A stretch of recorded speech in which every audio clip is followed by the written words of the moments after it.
Step into the darkness where reality blurs and nightmares come alive.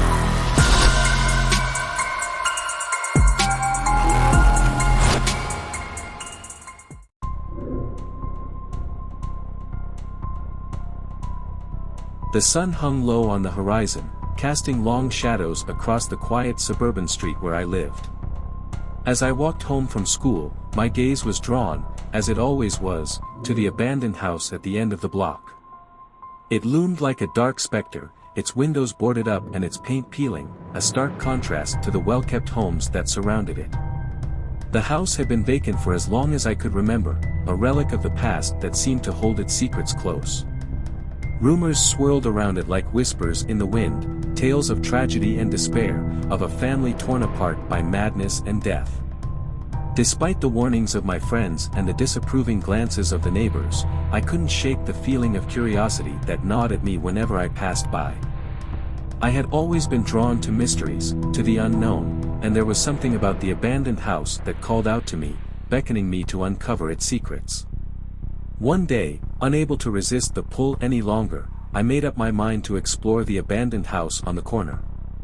Sneaking out of my own house under the cover of darkness, I made my way through the overgrown yard and approached the front door with a mixture of trepidation and excitement. The door creaked open on rusted hinges, revealing a dark and musty interior that sent a shiver down my spine.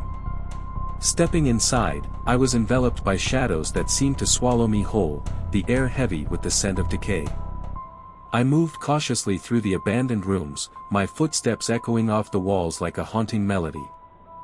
Furniture lay overturned and covered in dust, cobwebs hung from the ceiling like spectral curtains, and the silence was broken only by the occasional scuttle of unseen creatures.